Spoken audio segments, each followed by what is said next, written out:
Hello, this is Mike, and today I'm gonna tell you about my next solo role-playing campaign. I will play Out of the Beast, and this is my blog, my blog about solo role-playing, and my preparation notes. I'm gonna read it, and I would like to know what you think in the comments. So, let's start. Spoiler alert. There's info here that you do not want to listen if you're going to play this game in the future.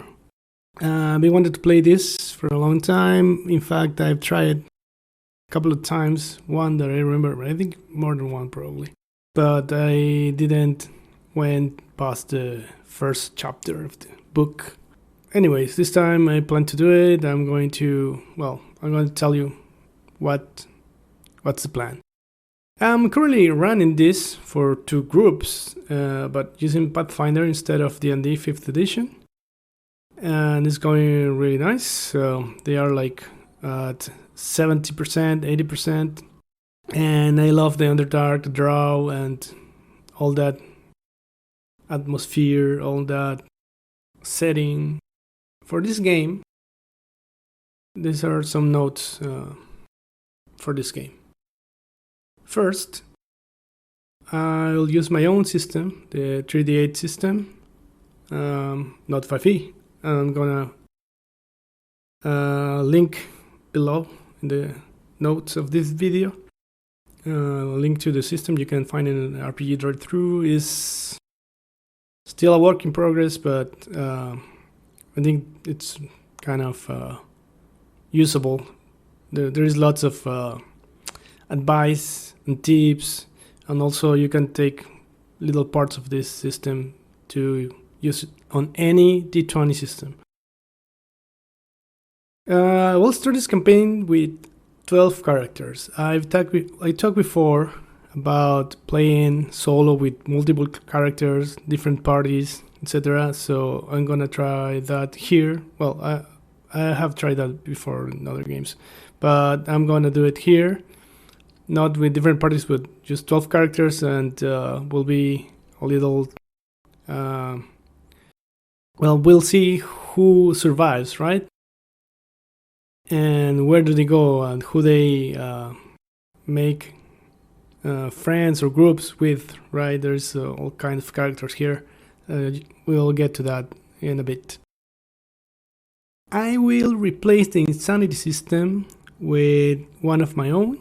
That's going to be more significant and dangerous, because I felt by I play with my groups, that the insanity system from the DMG was more like a nuance, not really something important in the campaign in the end. So I'm going to probably make a video about that when I make it. I'm currently working on it, and I'm going to talk about that in a different video. And number 4, I plan to enjoy the suffering of surviving in the Underdark. And so yeah, I am planning to go slowly through this adventure, turning the dark and gritty to 11, right on the dial.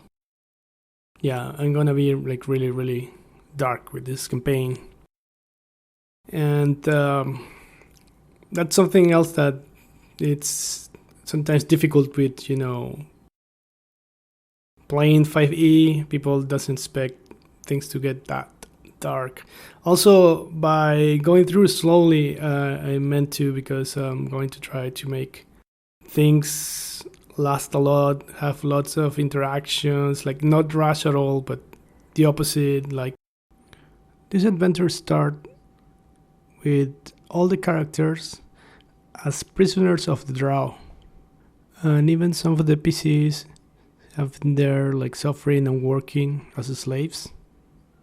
So instead of having that part as part of the past, I plan to actually roleplay all of that experience, because there's characters that have been there for 10 days, and I want to actually roleplay each one of those 10 days. instead of just saying I've been here 10 days working. So, as I said, I'm going to start this campaign with 12 player characters. So I choose 28 of my characters from characters I played before in games, or NPCs I played in my games as DM, or from there's a couple there from stories I wrote. Well, those didn't get to the random picking, so for this I rolled dice and didn't roll actual dice. I'm more like a random number generator and start picking from this randomly. So these are all my PCs, and well, next step was to write here the backgrounds. Most of them come from different worlds, like the worlds of origin are the worlds where I played them, which usually it was not the Forgotten Realms, probably more somewhere from the Pathfinder world, Polarion, or Homebrew, or friends' homebrews when I was a player, or my own worlds, right? There is some of them I think that are from D&D, and well, I made sketches and drawings of some of them, or most of them, and well, the first step was to roll, as the book says, 1d10 to see how many days have passed, how many days have they been imprisoned. But since I'm starting, let's say from the beginning, my game is going to start with the person that has more days, and I'm going to start, in the first day that this person arrived. So, well, you can see here my characters. If you want to read their backgrounds, well, I don't think you may want to, because I don't think people like.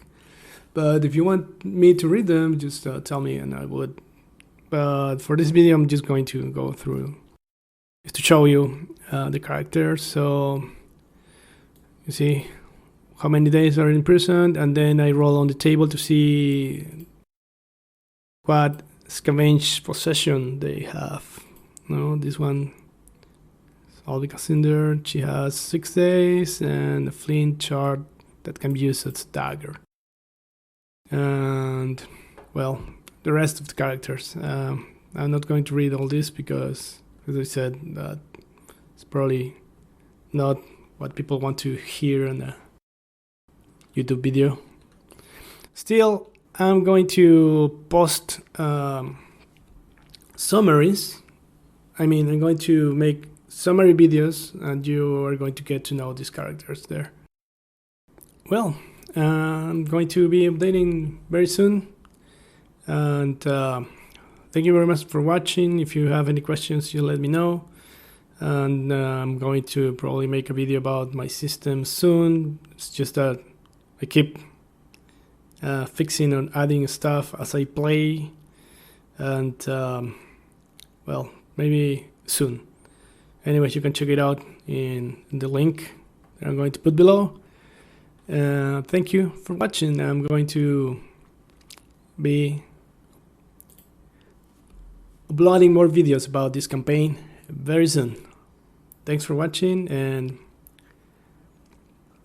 well, don't forget to like, subscribe, it means a lot for me, and goodbye. Oh wait, before I go, I forgot to show you the character sheets. I made all the character sheets on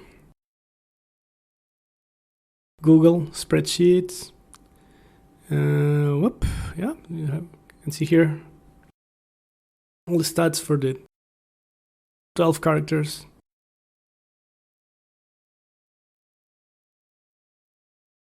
This way is easier for me to play. I can just scroll to which character I need to roll for, right? Okay, now goodbye. See you soon.